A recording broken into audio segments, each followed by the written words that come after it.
जय श्री कृष्णा। मैं नीलम आप सभी का आपके अपने चैनल प्रभु भक्ति संगीत में हार्दिक स्वागत करती हूँ। आज हम सबसे पहले सुनेंगे भोले शंकर की कथा। इस कथा को बड़े ही श्रद्धा भाव से आप पूरा अवश्य सुने। तो सबसे पहले हम जयकारा लगाते हैं। प्रेम से बोलिए शंकर भगवान की जय हो, श्री कृष्ण भगवान की जय हो। पुराणों के अनुसार जब ब्रह्मा और विष्णु में विवाद हुआ, दोनों एक दूसरे को अपना पुत्र बता रहे थे। यानी कि विष्णु जी कह रहे थे ब्रह्मा मेरे पुत्र हैं, उनका जन्म मुझसे हुआ है, और ब्रह्मा कह रहे थे कि विष्णु का जन्म मुझसे हुआ है। तो इस बात को लेकर दोनों में विवाद बढ़ गया कि उसी समय उन दोनों के मध्य में एक अग्नि स्तंभ प्रकट हुआ, जिसने उन दोनों से कहा कि आप दोनों में से जो भी इस अग्नि स्तंभ का की ओर या छावर का पता लगा लेगा वही बड़ा होगा, वही सर्वत्र पूज्य होगा। यह सुनते ही ब्रह्मा ने एक हंस का रूप धारण किया और विष्णु ने एक अवराह का रूप धारण किया। पितामह ब्रह्मा जी ने ऊपर और विष्णु जी ने नीचे की ओर प्रस्थान किया। एक समय आने के बाद श्री हरि विष्णु ने मान लिया कि इस अग्निस्तंभ का कोई अंत नहीं है, कि तो ब्रह्मदेव किसी भी कीमत पर अपनी राज्य मानने को तैयार नहीं थे। और कुछ ऊपर पहुंचने पर उन्हें वहां पर केतकी नाम का एक पुष्प मिला। तो उन्होंने उससे कहा कि यदि तुम मेरा समर्थन करो, अगर तुम मेरा समर्थन करती हो तो मैं सबसे महत्वपूर्ण पुष्प की उपाधि प्रदान करूंगा। तो केतकी ने यह सुनकर पितामह ब्रह्मा जी से कहा, उनकी बात स्वीकार कर ली। पितामह केतकी के फूल को लेकर नीचे आ गए। आते ही जब अग्नि स्तंभ ने उनसे पूछा कि क्या आप दोनों में से किसी को मेरा छोरिया और मिला, तो भगवान श्री विष्णु ने तो मना कर दिया कि मुझे तो आपका अंत कहीं नहीं मिला। परंतु ब्रह्मदेव ने कहा कि हाँ, मुझे मिला है, और अपनी बात सच्ची साबित करने के लिए केतकी के पुष्प को प्रस्तुत किया। केतकी ने भी पितामह ब्रह्मा जी से कहे अनुसार समर्थन किया। तब उस अग्नि स्तंभ ने एक पुरुष की आकृति ग्रहण की और प्रकट हो गई। महाकाल महारुद्र भगवान शिव उन्हें पितामह से कहा कि आप असत्य बोल रहे हैं। मैं आपको श्राप देता हूँ कि आप अपनी असत्य भाषा के लिए कभी भी पूजे नहीं जाएंगे। केतकी के फूल ने आपका समर्थन किया है, तो उसे भी मैं श्राप देता हूँ कि मेरी पूजा में केतकी का फूल नहीं चढ़ाया जाएगा। तब पितामह ने क्रोधित होकर भगवान रुद्र को अपशब्द कहने शुरू कर दिए और स्वयं को बड़ा बताने लगे। उस समय ब्रह्मदेव कहा जाता है कि वह पंचमुखी होते हैं। तब भगवान शिव को आभास हुआ कि पितामह अहंकार में आ रहे हैं, और सृष्टि की रचना में यदि सृष्टि रचना से पूर्व ही अहंकार व्याप्त हो जाए तो असमय ही संपूर्ण सृष्टि अहंकार के भाव से कर्षण हो जाएगी। इसलिए उन्होंने अहंकार रूपी पितामह के उस पांचवें सर को काटने का निर्णय लिया। परंतु इसमें एक समस्या थी, क्योंकि भगवान शिव जानते थे कि यदि उन्होंने पितामह का सर काटा तो उन्हें ब्रह्म हत्या का दोष लगेगा। ब्रह्म हत्या का दोष लगते ही त्रिमूर्ति से अलग हो जाएंगे और सभी जगह असंतुलन व्याप्त हो जाएगा। तो इसी कारण सोचते सोचते सर्वत्र भगवान रुद्र ने अपने ही अंश से एक ऐसे विकराल गण को उत्पन्न किया जो कृष्ण वर्ण के थे, अस्थियों के आभूषण से सुशोभित थे। उस दिव्य पुरुष को देखकर, उनकी गर्जना को सुनकर ऐसा लगता था मानो लाखों भयानक काले मेघों ने जीवंत रूप लेकर गर्जना की हो, और उनकी जटाएं देखकर ऐसा प्रतीत होता था मानो असंख्य भयानक बेस्तर हो, और उनके मस्तक पर श्वेत त्रिपुंड की 3 रेखाएं ऐसी लग रही थी जैसे चंद्रमा ने उनके ललाट पर सुशोभित होने के लिए स्वयं को 3 टुकड़ों में विभक्त कर दिया हो। उन परम उग्र देवता की लंबी भुजाओं से ऐसा लगता था मानो लोह स्तंभों भयानक अष्ट महानाग जिनका यज्ञोपवीत बने इतरा कर रहे थे। कमर पर बंधे मोटे मोटे घुंघरू की ऐसी आवाज आ रही थी जिससे हृदय विदीर्ण हो रहा हो। उस महाकाय महाभानुगर को भगवान शिव ने स्पष्ट शब्दों में कहा कि ब्रह्मदेव के 5वें सर को काट डालो। इतना सुनते ही उस वीर ने आओ देखा न ताओ, और अपने नाखून के एक ही प्रहार से पितामह जी ब्रह्मा जी का 5वां सर उखाड़ लिया, परंतु वह सर उनके हाथ में चिपक गया। जब उन्होंने भगवान शिव से इसका कारण पूछा तो इन्होंने इनसे कहा कि यह केवल ब्रह्मा का सिर नहीं है, अति ब्रह्म हत्या है। इस ब्रह्म हत्या के फलस्वरूप तुम्हें श्रापित होना पड़ेगा। तुमने पितामह के सर को काटकर इस सृष्टि की अहंकार से रक्षा की है, अतः आज से तुम्हारा नाम भैरव होगा। अब तुम जाओ और इस ब्रह्मा के सर को लेकर सृष्टि में विचरण करो, और जहाँ भी यह सिर तुम्हारे हाथ से छूट कर गिर जाएगा वहीं तुम रुक जाना और स्थापित हो जाना। उसके बाद भैरव ने उस सर को हाथ में लेकर सृष्टि के चक्कर लगाने शुरू कर दी। वह सारी सृष्टि के अनंत काल तक भ्रमण करता रहा, परंतु कहीं भी वह सरहन उसके हाथ से नहीं छूटा। परंतु सृष्टि के चक्कर लगाते लगाते उनकी गति इतनी तीव्र हो गई कि वह समय से भी आगे निकल गई। जब भगवान नारायण के कर्ण कुंडल गिरे और काशी नगरी पर स्थापित हो गई, तब वहां पर भगवान भैरव के हाथ से पितामह ब्रह्मदेव का वह सर छूटकर गिर गया। तब भगवान भैरव वहीं पर रुक गए। तब वहां पर भगवान शिव प्रकट हुए। उन्होंने उनसे कहा कि यह मेरी प्रिय काशी नगरी है और आज से तुम इसके संरक्षक के रूप में यहाँ स्थापित रहोगे, परंतु तुम्हें इस काशी नगरी में केवल पैर के एक अंगूठे के बराबर ही स्थान मिलेगा और तुम्हें उसी ब्रह्म कपाल में भोजन करना होगा। तुम अपनी तीव्र गति के कारण समय से आगे चले गए थे, अर्थात तुमने काल चक्र पर भी विजय प्राप्त कर ली है, अतः तुम काल भैरव के नाम से जाने जाओगे। तुम काशी की पवित्रता और काशी के भक्तों की रक्षा करोगे। ध्यान रहे कि काशी में मरने वाले को यम स्पर्श न करे। तब बाबा भैरव ने महादेव से पूछा कि इससे तो पापी कर्म के दंड से निर्भीक हो जाएंगे। तब महादेव ने कहा कि यहाँ मृत्यु प्राप्त करने वालों को यमराज के तो दंड भी नहीं दे पाएंगे, परंतु तुम उन्हें दंड दोगे। बिना काल यातना प्राप्त की कोई भी जीवात्मा यह काशी नगरी नहीं छोड़ेगी। जिस जगह पर वह अग्निस्तंभ स्थापित हुआ वह जगह आज के समय में अरुणाचल प्रदेश में स्थित है, और जिस समय पितामह ब्रह्मा जी का कपाल छूटा वह जगह आज के समय में वाराणसी में स्थित है, जिसे कपाल मोचन कहा जाता है। भोले शंकर की जय। अब हम सुनेंगे श्री कृष्ण के परम भक्त श्री हरिपाल नामक एक ब्राह्मण की कथा। तो प्रेम से बोलिए श्री हरि विष्णु भगवान की जय, श्री कृष्ण भगवान की जय। हरिपाल नाम का एक ब्राह्मण रहता था। वह जन्म से ही भगवान श्री कृष्ण की पूजा उपासना में लीन रहता था। श्री हरिपाल एक ग्रस्त भी थे और भक्त भी थे। इन्होंने श्री द्वारकाधीश भगवान में की उपासना में मग्न रहने वाले एक संत को अपने सतगुरुदेव भगवान के रूप में वर्णन किया है। श्री गुरुदेव जी महाराज श्री हरिपाल जी के घर में आया जाया करते थे। एक दिन हरिपाल जी ने गुरुदेव जी से जिज्ञासा प्रकट की कि भगवान, इस संसार में हर गुरुद्वार में हम फंसे पड़े हैं। हर गृहस्थी के जंजाल से मुक्त होकर भगवान के मुखारविंद को प्राप्त करना अत्यंत कठिन है। यहीं रहते हुए भगवान को प्राप्त करने का सबसे सरल उपाय बताइए, आपकी अति कृपा होगी। तो श्री गुरुदेव भगवान ने कहा कि हम तुम्हें ऐसा सरल उपाय बताएंगे कि एक दिन अवश्य भगवान आकर तुमसे मिलेंगे। श्री गुरुदेव जी ने कहा कि तुम साधु संतों के चरणों में श्रद्धा रखकर उनकी खूब सेवा किया करो। तुमने अगर जीवन में एक नियम का निर्वाह कर लिया है तो भगवत प्राप्ति निश्चित है। सतत जन्म नाम पाठ जपते हुए रोज किसी न किसी संत को श्रद्धा से भोजन कराया करो। भगवान संतों के पीछे चलते हैं। भगवान अपने भक्तों के समीप छाया की तरह चलते हैं और गुप्त रूप से अपने भक्तों का मार्गदर्शन करते हैं। अगर तुमने संतों को रिझा लिया तो भगवान भी रिझ जाएंगे। तो हरिपाल ने कहा कि गुरुदेव, हम रोज संतों को कहाँ से ढूंढ कर लाएंगे। तो गुरुदेव जी ने कहा कि चिंता मत करो, तुम्हारे द्वार पर भगवान की कृपा से स्वयं ही संत आ जाएंगे। उस दिन से हरिपाल जी संतों की सेवा करने लगे। साधु संतों से उनको बड़ा ही प्रेम हो गया। पहले श्री हरिपाल जी के पास बहुत धन हुआ करता था। संतों की बहुत सेवा करते थे। जो भी संत उनके घर आते बड़े प्रसन्न होकर लौटते। सब संत भ्रमण करते हुए अन्य संतों को भी बताते कि श्री हरिपाल नाम का एक धर्मात्मा रहता है, वह खूब सेवा करता है, खूब आवभगत करता है। एक बार हरिपाल के द्वार पर अवश्य जाकर देखना कि कैसे निष्काम सेवा करते हैं, किस तरह संतों के चरणों में श्रद्धा रखते हैं। यह बात सुनकर बहुत सारे संत हरिपाल के घर आने लगे। धीरे धीरे हरिपाल जी के घर संतों का आना जाना बढ़ गया। अब तो इतने संत आते थे कि अब हरिपाल को घर से बाहर जाने का भी समय नहीं मिलता था। बाहर जाना बंद हो गया था। धन कमाने चाह नहीं सकते थे। धीरे धीरे जितना भी धन था वह सारा संतों की सेवा में लुटा दिया। जब हरिपाल के घर में कुछ भी नहीं बचा तब उन्होंने बाजार से कर्ज लेकर कई हजार रुपए की सामग्री साधुओं को खिला दी। तो हरिपाल की संत सेवा के बारे में हर जगह चर्चा थी। अतः हर दुकान वाला उन्हें कर्ज देता था। लगभग हर दुकान से हरिपाल जी ने कर्ज ले लिया था, परंतु जब कर्ज इतना बढ़ गया कि कोई भी कर्ज देने को तैयार नहीं हो रहा था, जब उसे हर तरफ से पैसा मिलना बंद हो गया, तो हरिपाल ने सोचा कि अब क्या करूं, साधु संतों की सेवा तो बंद नहीं कर सकता। ऐसा करता हूँ, चोरी करना शुरू कर देता हूँ। दिन में साधु संतों की सेवा किया करूँगा और रात में चोरी किया करूँगा। तो हरिपाल जी तो बहुत बलवान थे। वे सोचते थे कि यह भगवान और संतों से विमुख लोग दान कर धर्म तो करते नहीं और ना ही भजन करते हैं। भगवान से विमुख लोगों का धन यदि करके संत सेवा में किया जाए तो भगवत विमुख का अनंत संतों के पेट में जाएगा। इस तरह से इन भगवत विमुख लोगों को भी कल्याण हो जाएगा और संतों की सेवा भी होती रहेगी।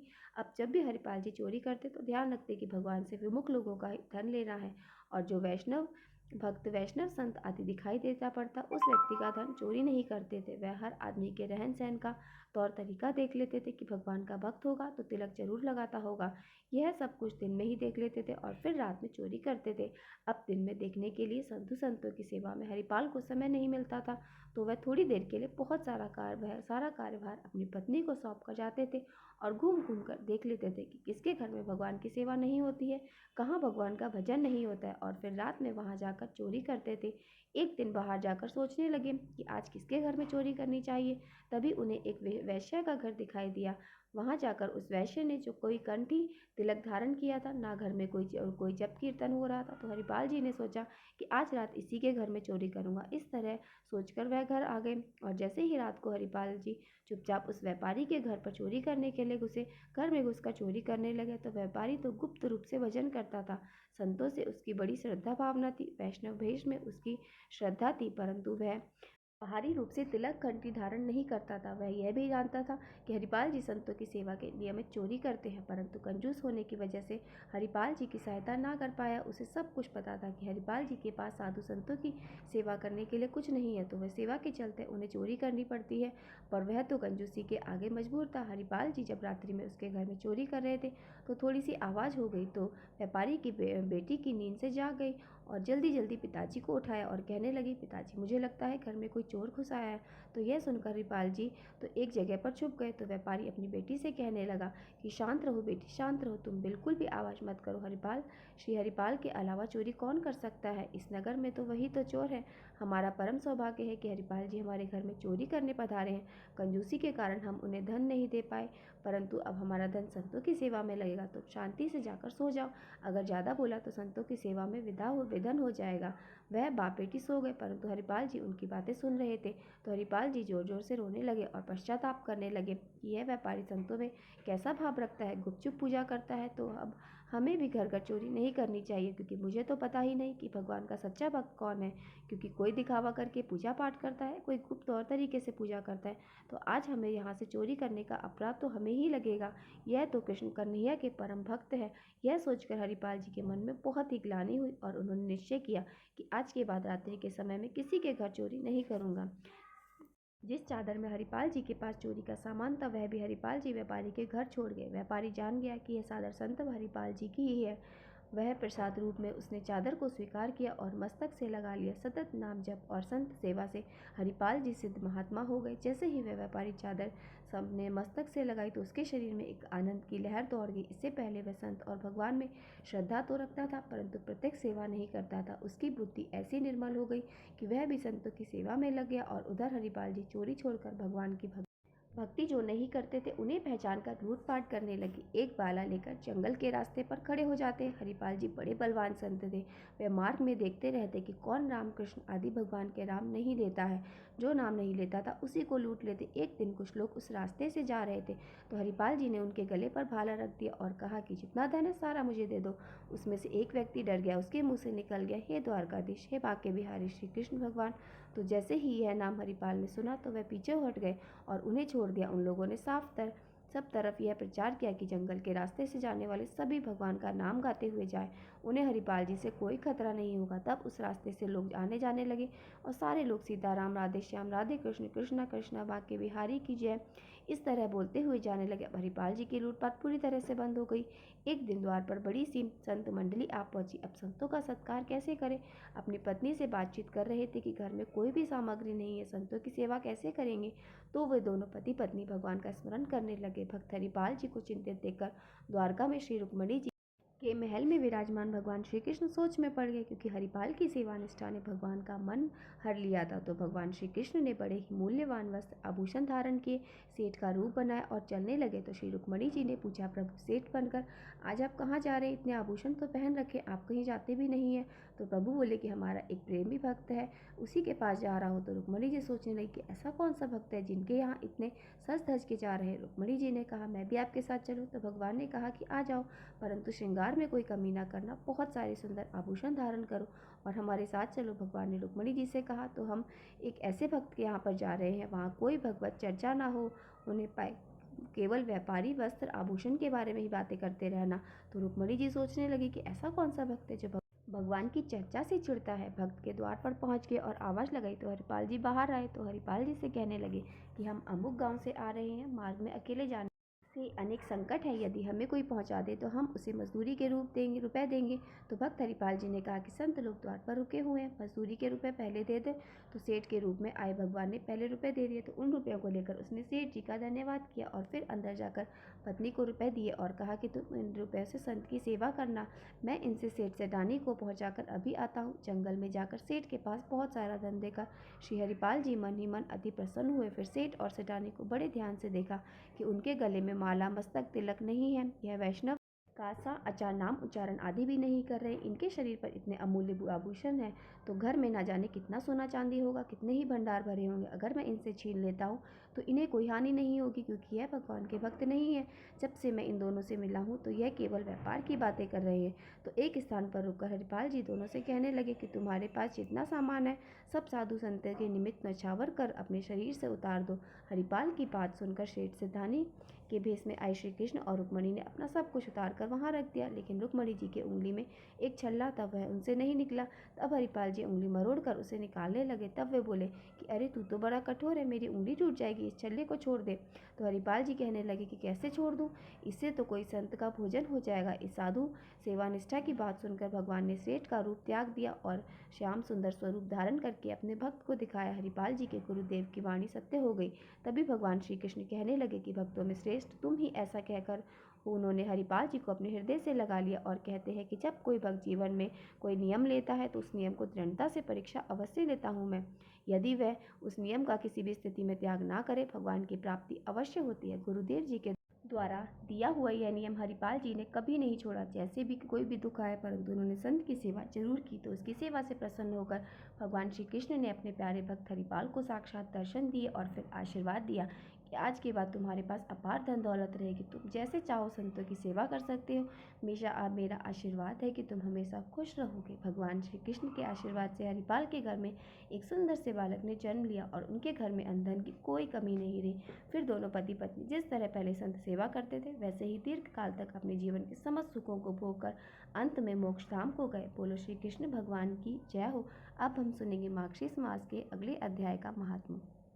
अब सुनिए आगे की कथा। इससे पहले के अध्याय में आपने जाना था किस प्रकार भगवान श्री कृष्ण ने कालियानाग का दमन किया था, किस प्रकार कालियानाग को उन्होंने रमक द्वीप पर वापस भेजा था। लेकिन इससे पहले रमण द्वीप पर ही कालियानाग रहता था तोला था, लेकिन वह यमुना जी में कैसे आया, इसका वृत्तांत आज के इस अध्याय में आप रसपान करने वाले हैं। नारद जी ने पूछा, हे जगत गुरु, आपने पहले के उत्तम भवन को छोड़कर कालिया यमुना तट को क्यों चला गया था, इसका रहस्य भी मुझे बताइए।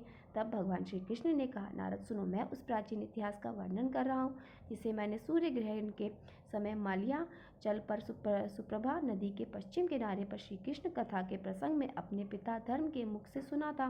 पुलाहा ने धर्म से अपना संदेह पूछा। तब कृपा निधान धर्म ने मुनियों की सभा में इस आश्चर्य में आख्यान को सुनाया था। नारद, वही मैंने इसे सुना था, इसलिए कहता हूँ सुनो। भगवान शेष की आज्ञा से नागगण हर वर्ष कार्तिक की पूर्णिमा को भय के कारण गरुण देवता की पूजा करते हैं। पुष्प, दीप, नैवेद्य और तरह तरह के उपहार सामग्री अर्पित करके प्रसन्नता से उनकी पूजा आराधना करते हैं। महातीर्थ पुष्कर में भक्ति भली भांति स्नान करके कालिया ने अहंकारवश उस उक्त तिथि को गरुण की पूजा की। नागों द्वारा जो भी पूजा की सामग्री एकत्रित की गई उसे कालिया नाग बलपूर्वक खाने को तत्पर हो गया। तब सभी नाग उस मदम कालिया को रोकने लगे और उसे नीति की बात बताने लगे कि ऐसा करना उचित नहीं। जब किसी भी तरह वे कालिया को रोकने में समर्थ नहीं हो सके, तब सहसा वहां पक्षीराज गरुण प्रकट हो गए। मुने गरुण को आया देखकर नागगण कालिया के प्राणों की रक्षा करने के लिए जब तक सूर्य उदय नहीं हुआ तब तक पूरी शक्ति लगाकर उनके साथ युद्ध करते रहे। अंत में पक्षीराज के तेज से उद्विग्न होकर वे सब के सब भाग खड़े हुए और सबके उभयदाता भगवान अंत की शरण में पहुंच गए। नागों को भागते देखकर करुणा निधान कालिया वहां निशंक भाव से खड़ा रहा। उसने गरुण की ओर देखा और श्री हरि के चरण कमलों का चिंतन करके गरुण के साथ युद्ध आरंभ कर दिया।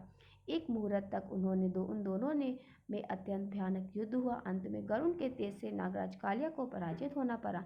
फिर तो वह भागा और यमुना जी के उसी कुंड में चला गया जहाँ सौभरी के श्राप से बची पक्षीगण गरुण कभी नहीं जा सकते थे। गरुण के भय से नाग वहीं रहने लगा।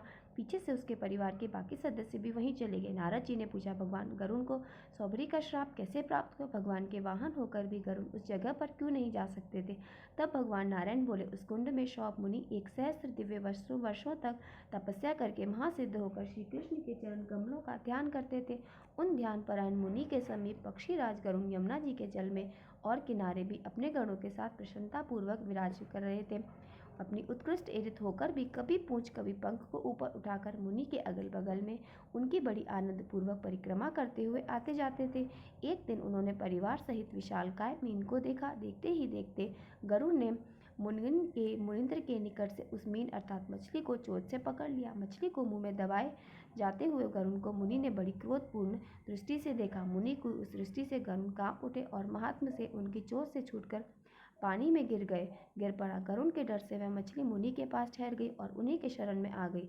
जब गरुण पुनः उसे उठा लेने को तत्पर हुए तब मुनि ने उनसे कहा, सौभरी बोले, पक्षीराज, मेरे पास से दूर हटो। मेरे सामने इस विशाल जीव को पकड़ लेने की तुम में क्या योग्यता है? तुम अपने आप को श्री कृष्ण का वाहन समझकर बहुत बड़ा मानने लगे हो। श्री कृष्ण तो तुम्हारे जैसे करोड़ों वाहन रचने की शक्ति रखते हैं। मैं तो अपनी भुह टेढ़ी करके ही तुम्हें अभी और इसी वक्त भस्म कर सकता हूँ। तुम परमेश्वर के वाहन हो तो क्या हुआ, हम लोग तुम्हारे दास तो नहीं है। पक्षीराज, अगर आज से कभी भी मेरे इस कुंड में आओगे तो मेरे शाप से उसी समय भस्म हो जाओगे, और ये अटल सत्य है। मुनि की बात सुनकर पक्षीराज विचलित हो गए। अब वे श्री कृष्ण के चरण कमलों का स्मरण करते हुए उन्हें प्रणाम करके वहां से चले दिए।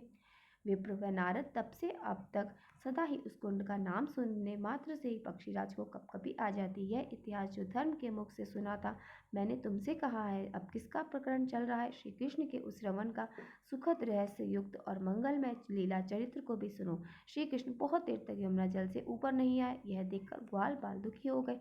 अब वे डरकर और वर्ष यमुना जी के तट पर ही बैठकर रोने लगे। कुछ बालक तो शोक से व्याकुल होकर अपनी छाती पीटने लगे और कुछ तो श्री कृष्ण के बिना पृथ्वी पर लौट लौट कर मूर्छित हो गए। कितने ही बालक श्री कृष्ण के विरह से दुखी होकर कालिया देह में प्रवेश करने को ही तत्पर हो गए, अर्थात उस यमुना जी में कूदने को तत्पर हो गए। तब कुछ ग्वाल बालों ने उनको ऐसा करने से रोका।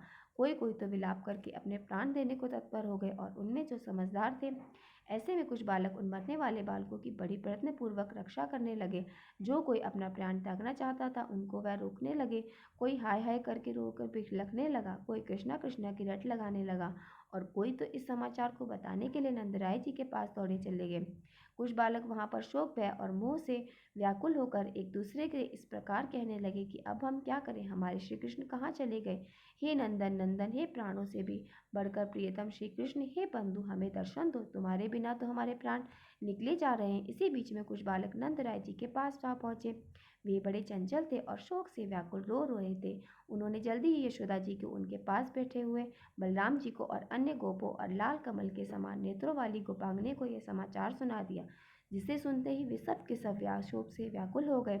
दौड़ते हुए नंगे पांव ही दौड़ते हुए यमुना तट पर जा पहुंचे और बालकों के साथ मिलकर वो भी रोने लगे। सारे ब्रजवासी एकत्र होकर रोते रोते शोक से मूर्छित हो गए। मैया यशोदा तो यमुना जी में ही प्रवेश करने लगी। यह देखकर कुछ लोगों ने उन्हें रोक लिया। गोप और गोपिकाएं शोक से अपने ही अंगों को पीट पीट कर व्याकुल होने लगी। कुछ लोग विलाप करने लगे। कितने ही ब्रजवासी अपने सुध बुध खो बैठे। राधा जी भी यमुना जी के उस कुंड में घुसने लगी। यह देखकर कुछ स्त्रियों ने उन्हें दौड़कर रोक लिया।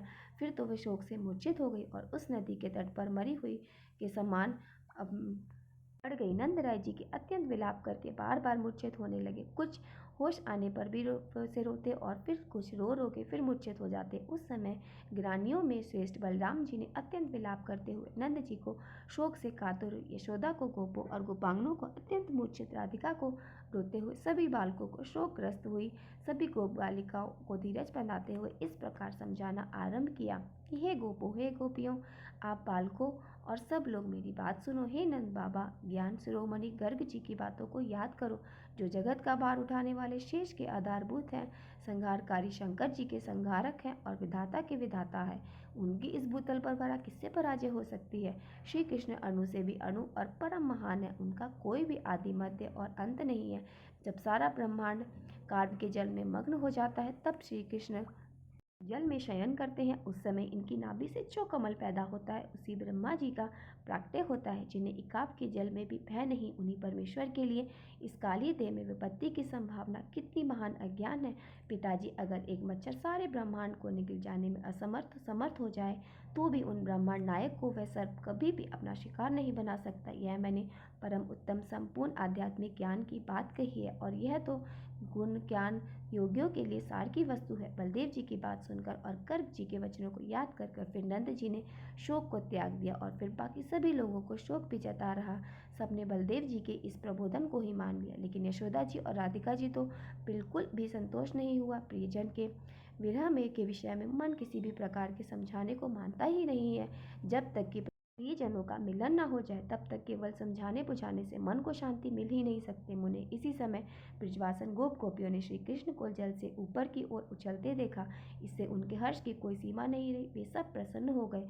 उनका शरतकाल की पूर्णिमा के चंद्रमा की तरह परम मनोहर मुख और उनकी मंद मंद मुस्कान मन को बरबस अपनी ओर खींच लेती थी। पानी से निकलने पर वस्त्र उनके भीगे नहीं थे, शरीर भी गीला नहीं था। भाल देश में चंदन और नेत्रों में अंजन का श्रृंगार भी बिल्कुल वैसा ही था। समस्त आभूषणों से अलंकृत, सिर पर मोर मुकुट का पंख धारण किए, अधरों में मुरली लगाए हुए अचर श्री कृष्ण ब्रह्म तेज से प्रकाशित हो रहे थे। अब तो यशोदा जी अपने लाला को देखते ही छाती से लगाकर मुस्कुरा उठी और उनके मुख को चूमने लगी। उस समय उनके नेत्र और मुख प्रसन्नता से खिल उठे। फिर नंद जी, बलराम जी और रोहिणी ने बारी बारी से श्याम सुंदर को बड़े हर्ष और से अपने हृदय लगाए। सब लोग एकटक होकर गोविंद के श्रीमुख का दर्शन करने लगे। प्रेम से अंधे हुए सभी ग्वाल बालों ने श्री कृष्ण का आलिंगन किया। गोपांगने भी अपनी प्यासी आंखों के द्वारा उनके मुख चंद्र मधुर सुधा का पान करने लगी। इतने में वहां पर सहसा वन के अंदर भाग को दावानल ने ढक लिया। उन सब के साथ गौओं का सारा समुदाय भी उस दावा अग्नि से घिर गया। वन के अंदर चारों ओर पर्वत के समान आग की ऊंची ऊंची लपटें उठने लगी। यह देखकर सबने अपना नाश समझा। अपनाश निकट आ गया। उस अचानक आए संकट से सब डर गए। उस समय सारे ब्रजवासी गोपीजन और ग्वाल बड़े दुखी होकर भक्ति से सिर झुकाकर दोनों हाथ जोड़कर श्री कृष्ण की स्तुति करने लगे। ग्वाल बाल बोले, ब्रह्मा, हे ब्राह्मण, हे मधुसूदन, आपने अपनी सभी आपत्तियों में जैसे हमारे कुल की रक्षा की, उसी प्रकार अब आप हमें इस दावानल से बचाइए। जगतपते आप ही हमारे इष्ट देवता हैं और आप ही हमारे कुल देवता। संसार की सृष्टि पालन और संहार करने वाले भी आप ही है। अग्नि, वरुण, चंद्रमा, सूर्य, यम, कुबेर, वायु, ईशाना आदि देवता, ब्रह्मा, शिव, शेष, धर्म, इंद्र, मुनिंद्र, मनु, मानव, अन्य जो भी चराचर प्राणी हैं, वे सब के सब आपकी विभूतियां हैं। हे गोविंद, हमें अभय दीजिए और इस अग्नि का संहार कर दीजिए। हम आपकी शरण में हैं, हमारी रक्षा कीजिए। ऐसा कहकर वे सब लोग श्री कृष्ण के चरण कमलों का चिंतन करके खड़े हो गए। श्री कृष्ण की अमृतम दृष्टि पड़ते ही वन के भीतर चल रहा दावनल भी दूर हो गया। अब तो सभी के सभी ग्वाल बोध मग्न करने लगे, नाचने लगे। क्यों ना नाचे, क्योंकि श्री कृष्ण के स्मरण मात्र से ही सारी विपत्तियां नष्ट जो हो जाती हैं। जो भी प्रातःकाल भक्त उठकर इस परम पुण्य स्तोत्र का पाठ करता है, उसे जन्म जन्म में कभी भी अग्नि से भय नहीं होता। क्षत्रियों से घिर जाने पर, दावानल में आ जाने पर, भारी विपत्ति में पड़ने पर भी और प्राण संकट के समय इस स्तोत्र का पाठ करके मनुष्य सभी दुखों से मुक्त हो जाता है। और इसमें संशय भी नहीं है, शत्रुओं की सेना क्षीण हो जाती है और वह मनुष्य युद्ध में सर्वत्र विजय होता है। वह इस लोक में श्रीहरि की भक्ति और अंत में उनके दास से सुख को अवश्य ही पा लेता है। भगवान श्री नारायण कहते हैं, नारद सुनो, दावानल ने उस सब का उद्धार करके श्री कृष्ण फिर उन सब के साथ अपने घर में चले गए। वहां नंद जी बड़े आनंद से ब्राह्मणों को प्रचुर धन का दान दिया और ज्ञाति वर्ग के लोगों और भाई बंधुओं को बड़े प्रेम से स्वादिष्ट भोजन कराया। तरह तरह का मंगल कृत्य और श्री हरि नाम संकीर्तन करवाया। ब्राह्मणों द्वारा बड़ी प्रसन्नता से वेद पाठ करवाया। इस प्रकार वृंदावन के घर घर में वे सब गोप श्री कृष्ण के चरण कमलों के चिंतन में अपने मन को एकाग्र करके आनंद से रहने लगे। श्री हरि का यह मंगलमय चरित्र कहा गया है। जय श्री कृष्ण। आज का अध्याय यहीं पर समाप्त होता है। अगले अध्याय में आप जानेंगे किस प्रकार भगवान श्री कृष्ण के मुंह में स्वयं श्री ब्रह्मा जी उनके द्वारा लाई गई गोए बछड़े और उनके साथ हुए गोप बालकों का अपहरण किस प्रकार हुआ और उन्हें किस प्रकार वापस किया था। उसके लिए आप अगला अध्याय जरूर सुने। और आपका आज का वीडियो अगर पसंद आया हो तो वीडियो को लाइक और मेरे साथ जुड़े रहने के लिए चैनल को सब्सक्राइब जरूर कर लीजिए। तो अब हम करेंगे सबसे पहले तुलसी आरती। तुलसी महारानी नमो नमो, हर की पटरानी नमो नमो। तुलसी महारानी नमो नमो, हर की पटरानी नमो नमो। धन तुलसी पूरन तप कीनो, शालिग्राम बनी पटरानी। जाके पत्र मंजरी कोमल, श्रीपति कमल चरण लपटानी। तुलसी महारानी नमो नमो, हर की पटरानी नमो नमो। धूप दीप नवेद आरती, पुष्पन की वर्षा बरसानी। 56 भोग 3600 व्यंजन, बिन तुलसी हरि एक न मानी। तुलसी महारानी नमो नमो, की पटरानी नमो नमो। सभी सखी मैया तेरो जश गावे, भक्ति दान दीजे महारानी। नमो नमो तुलसी महारानी, तुलसी महारानी नमो नमो। तुलसी महारानी नमो नमो, हरि की पटरानी नमो नमो। प्रेम से बोलिए तुलसी माता की जय।